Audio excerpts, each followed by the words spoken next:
Innal hamdalillah nahmaduhu wa nasta'inuhu wa nastaghfiruh wa na'udzu billahi min shururi anfusina wa min sayyiati a'malina.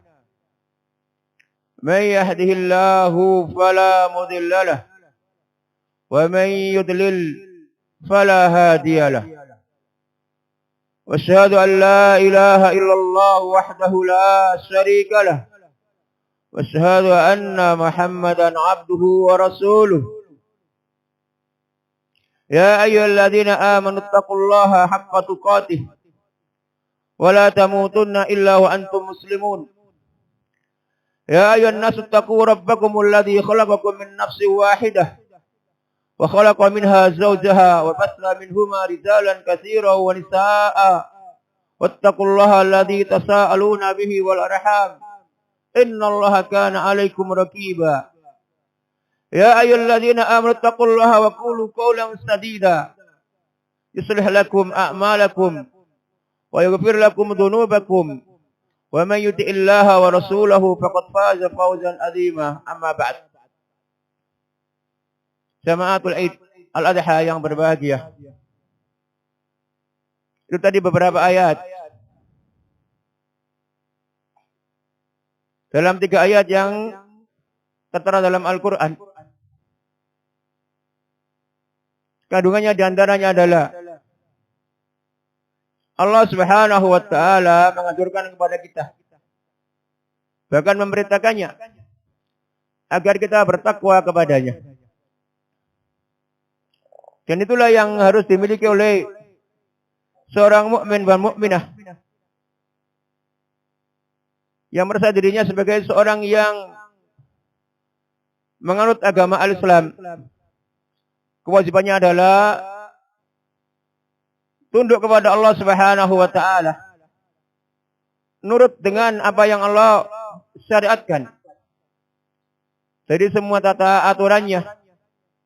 Itulah urusannya seorang mukmin dan mukminah. Karena makna al-Islam adalah al-inqiyadu lillahi bitauhid. Al-inqiyadu lillahi bitauhid. Mematuhi dan nurut kepada Allah Ta'ala dengan mentauhidkannya. Wa imtisalu awamirihi, dan mematuhi perintah-perintahnya, dan juga menjauhi ijtinabul nawahihi. Itulah al-Islam, jamaah yang berbahagia. Ketahuilah bahwasanya Allah Subhanahu wa Ta'ala sering menyebutkan dalam perkara yang berhubungan dengan perkara ibadah, Allah memberikan suatu alasan kenapa ibadah disyariatkan, agar kita dan agar supaya kita bertakwa kepada Allah Subhanahu wa Ta'ala. Di antaranya itu, ya ayyuhallazina amanu kutiba alaikumus syiyam kama kutiba alal ladzina min qablikum la'allakum tattaqun. Syahidnya yaitu la'allakum tattaqun, agar supaya kalian bertakwa. Ini syaratnya adalah syarat ibadah, berupa ibadah puasa. Demikian juga dalam ibadah yang lain. Seperti ibadah haji, kenapa disyaratkan? Watazawwadu fa inna khairaz zadit taqwa. Dan mengambillah bekal. Sesungguhnya sebaik-baik bekal adalah ketakwaan. Inilah sya'nu al-muslim. Urusannya seorang muslim senantiasa mengkondisikan dirinya dalam keadaan bertakwa kepada Allah Subhanahu wa Ta'ala. Dan ketahuilah bahwasanya ketakwaan ini berupa ibadah yang kita lakukan akan sirna begitu saja, akan hampa begitu saja, tatkala di sana ada beberapa perkara yang membatalkannya. Di antaranya adalah batalnya Islamnya seseorang, maka semua ketakwaan yang dia jalani dari hari ke hari, dari waktu ke waktu, tahun ke tahun akan hilang begitu saja, dikarenakan seorang telah keluar dari agama yang dia telah anut, berupa agama Islam. Dan banyak sekali dalam sunnahnya Nabi Shallallahu Alaihi Wasallam menjelaskan. Dan itu termasuk dari tanda-tanda tentang kebenaran beliau Muhammad Sallallahu Alaihi Wasallam sebagai seorang nabi. Dalam riwayatnya Imam Bukhari rahmatullah, datang seorang laki-laki kepada beliau. Di saat itu beliau Sallallahu Alaihi Wasallam sedang berbicara dengan para sahabatnya. Maka laki-laki itu bertanya, "Ya Rasulullah, mata sa'ah?" Wahai Rasulullah, kapan bangkitnya hari kiamat? Fasakatan Nabi Sallallahu Alaihi Wasallam min kalamihi. Maka beliau Sallallahu Alaihi Wasallam diam dari perucapannya. Falamma intaha min kalamihi ma ashabihi. Faqala, maka tatkala Rasulullah Sallallahu Alaihi Wasallam habis dari pembicaraan bersama para sahabatnya, beliau bertanya, "Manis sa'il? Aina sa'il?" Mana tadi orang yang bertanya? Maka berkata laki-laki tadi, "Ana dha ya Rasulullah." Ini saya di sini wahai Rasulullah. Faqala Rasul sallallahu alaihi wasallam, "Idza dujiatil amanatu fantadhir sa'ah." Idza dujiatil amanatu fantadhir sa'ah. Apabila al-amanah alif lam lil ahd dzikri. Apabila al-amanah ini sudah disia-siakan, maka tunggulah bangkitnya hari kiamat. Dan amanah yang paling terbesar adalah agama Islam. Agama yang paling terbesar adalah memikul amanah ini. Dan amanah yang paling terbesar adalah al-Islam. Ini sebagai amanah. Tapi kalau Islam ini sudah disia-siakan, maka disitulah akan bangkitnya hari kiamat. Kata Rasulullah sallallahu alaihi wasallam, "Faman wajada minkum ma'adan aw malja'a falya'ud bihi." Siapa di antara kalian yang mendapati tempat berlindung atau tempat bersandar dari disia-siakannya al-amanah tadi, maka supaya dia mengambil perlindungan dengannya. Jamaah yang berbahagia, hari kita ini adalah hari yang penuh dengan disia-siakannya al-amanah al-islamiyah. Betapa banyak kaum muslimin yang mereka mengucapkan kalimat syahadat ini, akan tapi tidak paham tentang amanah yang terbesar berupa kalimat syahadat ini. Ini adalah amanah yang paling terbesar yang sekarang ini telah disia-siakan oleh kaum muslimin dari sisi makna dan kandungannya, dan dari sisi konsekuensi dari pengamalannya. Ini yang sekarang yang terbesar dan termasuk tanda dari tanda-tanda kebenaran beliau seorang Rasul sebagai seorang Nabi diutus ke muka bumi ini, mengkhabarkan sesuai dengan apa yang terjadi. Sebelum terjadi dikhabarkan, dan terjadi sebagaimana yang terjadi, yaitu disia-siakannya al-amanah al-islamiyah oleh kaum muslimin. Maka oleh itu jamaah yang berbahagia. Dan di antara tanda-tanda tentang al-amanah yang telah disia-siakan, dalam hadisnya Abdullah bin Amr bin al-As radhiyallahu anhumah, hadis yang sahih dalam sahihah ini juga, "Innallaha la yantazi'u." Kata Rasulullah sallallahu alaihi wasallam, "Inna la yantazi'u ilma intiza'an yantazi'u min qalbil min suduril ulama wa inna yantazi'u bi qabdil ulama fa idza lam yabqa 'alimun istafta an-nasu ru'usan zuhala fasu'ilu fa'aftahu bi ghairi ilm fadallu wa adallu." Sesungguhnya Allah Subhanahu wa taala tidaklah mencabut ilmu ini, yakni al-ilm di sini adalah ilmu agama. Tidak dicabut begitu saja dari dadanya ahlul ilm, tapi dicabut dengan dimatikannya para ulama. Dengan meninggalnya para ulama, maka ilmu semakin berkurang. Maka apabila tidak lagi tersisa seorang alim, orang-orang bodoh minta fatwa kepada ru'us, para pembesar mereka juhal, ru'usan juhala. Fasu'ilu, lalu mereka para pembesar dari kalangan orang-orang yang bodoh ditanya, fa'aftau bi ghairi ilm, maka lalu mereka berfatwa tanpa ilmu, fadallu adallu, mereka sesat sekalian juga menyesatkan yang lain. Dan ini yang terbukti pada hari kita ini. Di mana bahasanya kaum muslimin akidahnya rusak, terombang-ambingkan. Ada perilakunya juga hancur, terombang-ambingkan. Dikarenakan pembawa amanah ilmiah ini bukan termasuk di kalangan orang yang berilmu. Membawa ilmu syar'i dengan pemahaman yang lurus. Tetapi mereka adalah ashabul ahwa. Sehingga berfatwa sesuai dengan apa yang selaras dengan zaman yang ada di dalamnya. Di antaranya adalah fatwa-fatwa kufriyah, fatwa-fatwa kekufuran dikemas dengan kemasan al-Islam. Inilah disia-siakannya al-amanah yang penuh di zaman kita ini.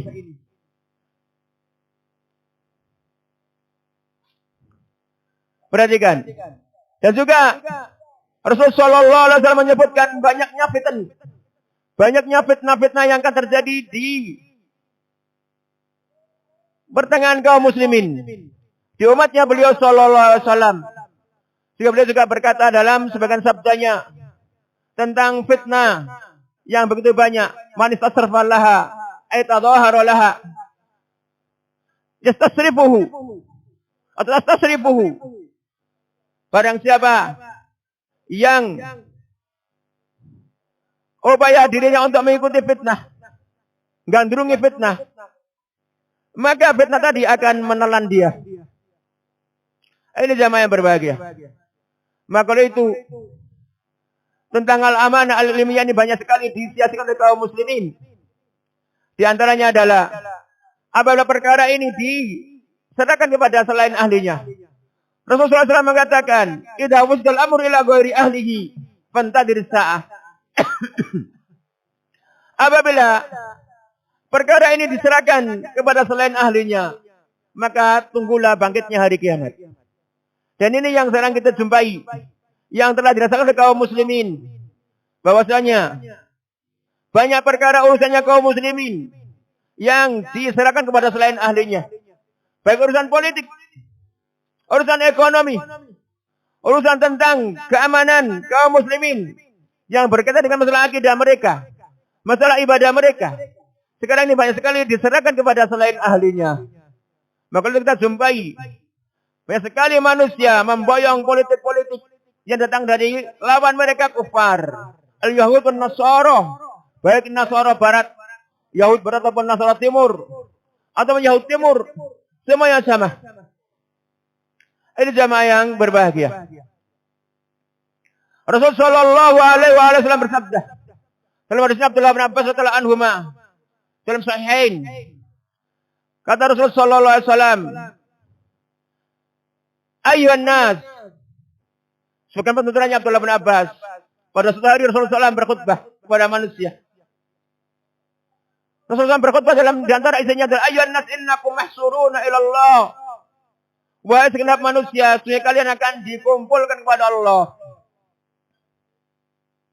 Hufatan, uratan, ghurlan. Dalam keadaan kalian dikumpulkan hufat, tanpa alas kaki. Uratan, dalam keadaan tanpa berpakaian, maknanya telanjang. Ghurlan, yang tidak dikhitan. Ala wa inna awwala al-khalaiq yuksa yaumal qiyamah Ibrahimu. Ketahuilah bahwasanya manusia yang paling pertama diberi pakaian adalah Ibrahim alaihissalam. Rasulullah mengatakan, "Kama bada'na awwala khalqin nu'idu." Sebenarnya kami mengawali ciptaan ini, kami mengulangi lagi. Diawali dengan tanpa pakaian, maka nanti akan datang tanpa berpakaian. Rasulullah melanjutkan dalam khutbahnya, dalam sebagian nasihatnya dalam mau'idahnya, "Ala wa innahu sayuda'u birijalin min ummati." Sesungguhnya akan didatangkan dengan para laki-laki dari umatku, kata Rasulullah. Fayukhadu bihim datas shimal. Lalu mereka disingkirkan ke arah kiri. Fa'aqulu, kata Rasulullah, aku katakan di saat itu, "Ya Rabbi ummati, wa Rabbi ummati, wahai Rabbku, mereka adalah umatku, mereka adalah umatku." Fayuqalu innaka la tadri ma ahdatsu ba'dak. Lalu dikatakan kepada Rasulullah SAW, sesungguhnya engkau tidak mengetahui apa yang telah mereka bikin dalam merubah dalam agama ini. Fa'aqulu Kama qala al-Abdus Shalih, maka aku katakan sebagaimana pernyataannya al-Abdus Shalih ini Isa alaihissalam. Wa kuntu alaihim syahida ma dumtu fihim. Falamma tawaffaitani kuntu anta raqiba alaihim wa anta ala kulli syai'in syahid. Kata Rasulullah SAW membawakan ayat ini. Sebagaimana pernyataannya Isa alaihissalam. Aku dulu ketika masih hidup bersama mereka, aku sebagai saksi. Maka tatkala engkau wahai Allah mematikan aku, kata Isa, engkaulah yang menjaga mereka. Dan engkau adalah Maha bersaksi atas segala sesuatu. In tu'adzibhum fa innahum ibaduk. Wa in taghfir lahum fa innaka antal azizul hakim. Jika engkau menyiksa mereka, maka sungguh mereka adalah hamba-hambamu ya Allah. Jika engkau mengampuni mereka, maka sungguh engkau adalah Maha bijaksana dan Maha perkasa, Maha bijaksana. Sebagaimana yang Rasulullah katakan, fayuqalu innahum ma zalu murtadina al adbarihim mudu faraqtahum. Maka dikatakan kepada Nabi sallallahu alaihi wasallam di saat itu, mereka senantiasa murtad, balik kepada kekufuran semenjak engkau meninggalkan mereka.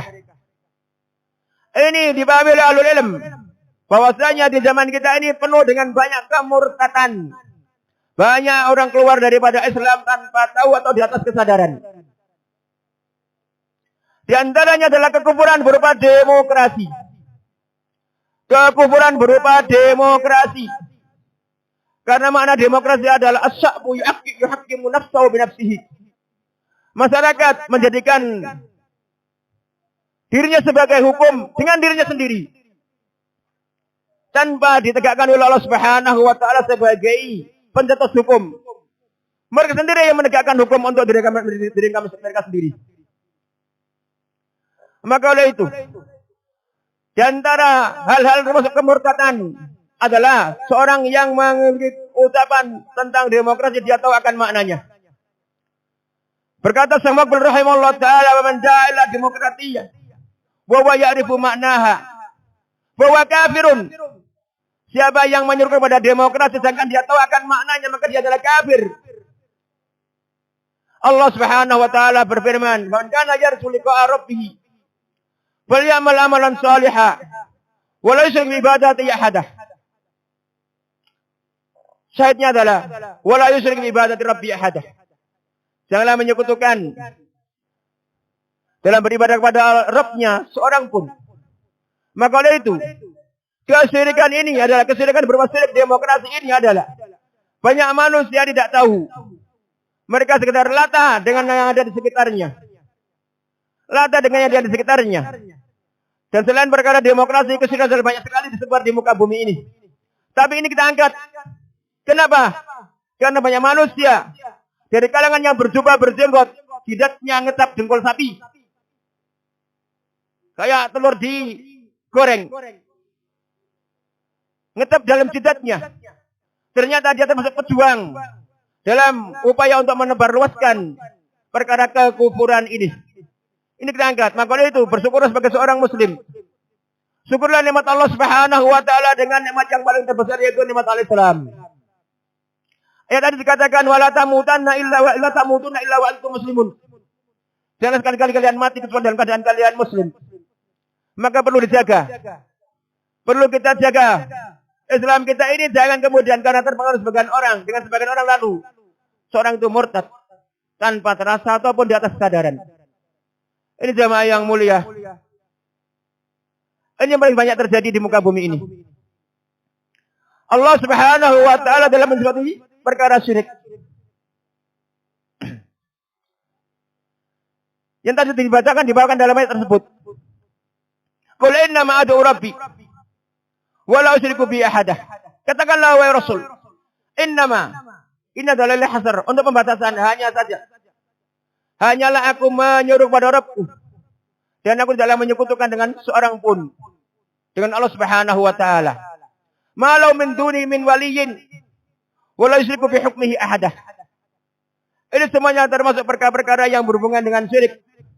Bagaimana seseorang menegakkan dirinya dan menegakkan masyarakatnya sebagai Tuhan dari selain Allah Subhanahu wa taala yang memiliki hak untuk mensyariatkan. Am lahum syuraka'u syara'u lahum minad din ma anjama.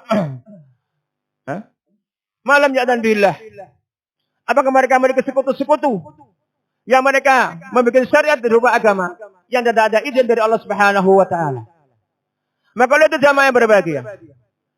Keyakinan demokrasi adalah keyakinan manusia memiliki kebebasan dalam menentukan suatu hukum untuk menentukan apa yang berkaitan dengan kepentingan dirinya atau kepentingan rakyatnya. Maka oleh itu perhatikan, kita semuanya adalah hamba Allah Subhanahu wa taala. Nabi kita Muhammad SAW adalah seorang hamba. Beliau sallallahu alaihi wasallam ketika disifati oleh Allah dalam Al-Qur'an, "Laisa laka minal amri syai'un."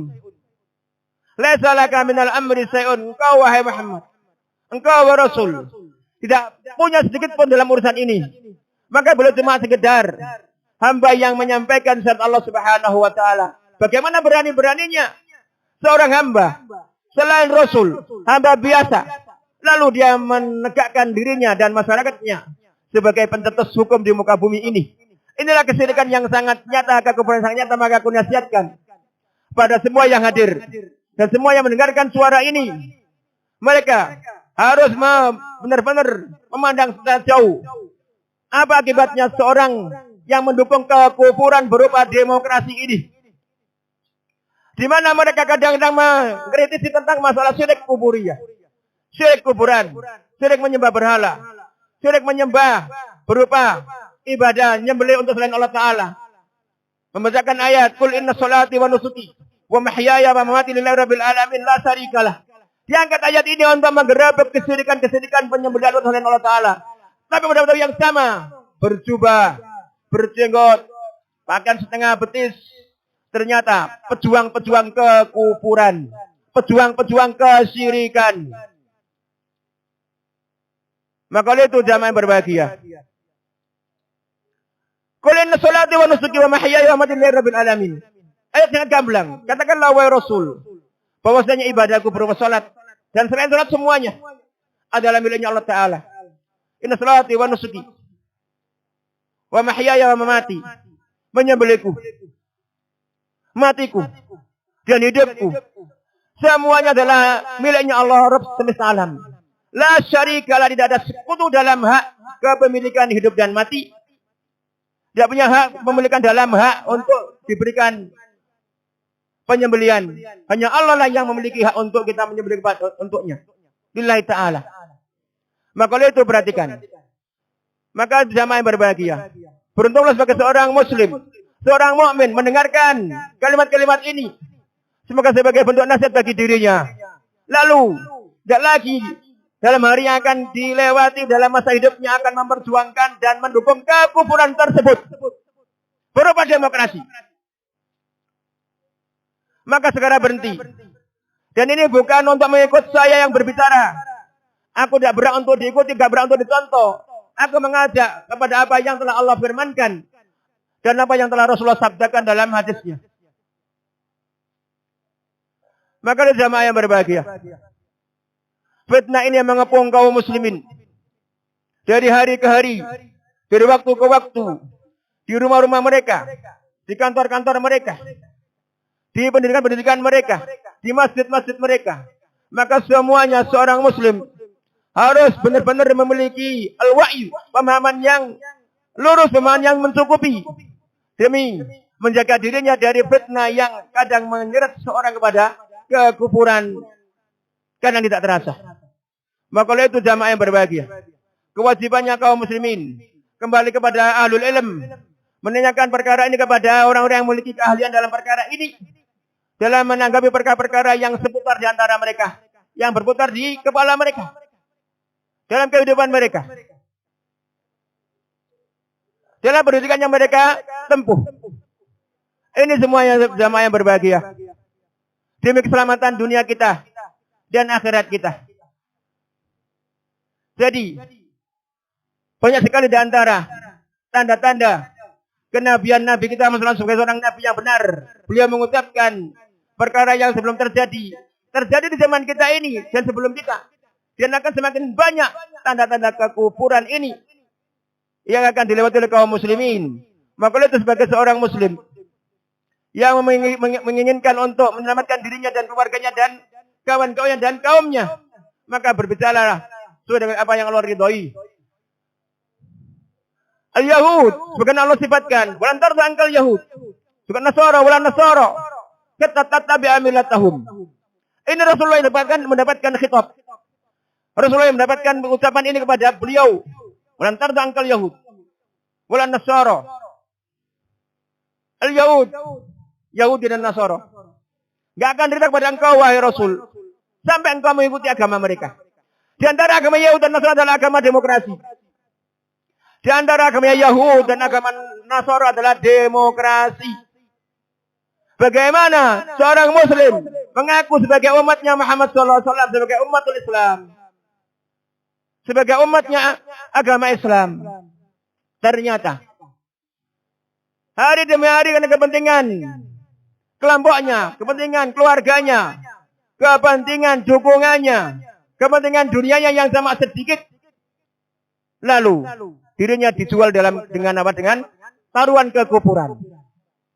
Dijual dengan taruhan kekufuran, kesyirikan. Ini jamaah yang berbahagia. Maka aku nasihatkan, semoga nasihat ini bermanfaat bagi diriku dan kepada keluargaku dan kepada semua para thalabah yang mengambil ilmu di tempat kita ini, dan kepada semua yang menghadiri majelis ini dan yang lainnya mendengar suara ini. Semoga saja mereka terhenti dengan nasihat-nasihat dari kitabullah dan sunnah Rasulullah Shallallahu Alaihi Wasallam terkait dengan masalah kesyirikan yang menyebar di pertengahan kaum muslimin ini, berupa kemasan-kemasan dari kufar yang kaum muslim sendiri yang pertama kali menerimanya, lalu dibumbu dengan bumbu-bumbu yang menakjubkan sehingga seakan-akan nggak ada risikonya. Kemudian jamaah yang berbahagia, khutbah baik itu Jumat ataupun Al-Id pada sunnahnya adalah dipendekkan, bukan diperpanjang. Tapi karena kebutuhan bahasa kita dengan penerjemahan untuk kalimat-kalimat Arabiyah berupa Al-Quran ataupun Sunnah dan juga kalamnya Al-Ulum, maka kadang menjadi berkepanjangan. Ini pada dasarnya adalah menyelisih sunnahnya Rasulullah SAW. Tapi kebutuhan karena penerjemahan harus dibutuhkan pada orang-orang yang butuh, yang belum paham akan bahasa Arab, maka harus diperpanjang. Pada dasarnya adalah menyelisih sunnah. Bahkan sebagian ulama mengatakan ini termasuk muhdatsat dalam din. Bid'ah dalam agama adalah termasuk khutbahnya lebih banyak daripada salatnya. Tapi semoga Allah memaafkan kita atas apa yang menjadi keseharian berupa khutbah lebih banyak karena butuhnya para jamaah untuk penerjemahan suatu kalimat Al-Arabiyah yang mereka kadang nggak paham. Maka jamaah yang berbahagia itu tadi sebagian yang mungkin kita bisa sampaikan dan kita nasihat kepada ikhwah semuanya atau para bapak-bapak dan ibu-ibu yang memiliki niat untuk korban. Upayakanlah niat karena Allah Subhanahu wa taala, bukan karena mubahat, bukan karena kebanggaan dan spesialnya. Tadi telah dikatakan dalam ayat tadi kita bacakan, "Qul inna sholati wa nusuki." Nusuk adalah menyembelih. Lillahi rabbil alamin. La syarikalah. Hidup dan matiku dan semuanya adalah lillahi ta'ala. Karena Allah Ta'ala, bukan untuk siapa-siapa. Maka kehidupan ini adalah murni demi kita taruhkan dengan perjuangan kepada Allah Subhanahu wa taala, tiada lain. Ini yang kita bisa sampaikan. Kita minta kepada Allah Taala, kita minta kepada Allah Subhanahu wa taala untuk menjaga agama kita ini. Walhamdulillahirabbil alamin. Tafadhalu.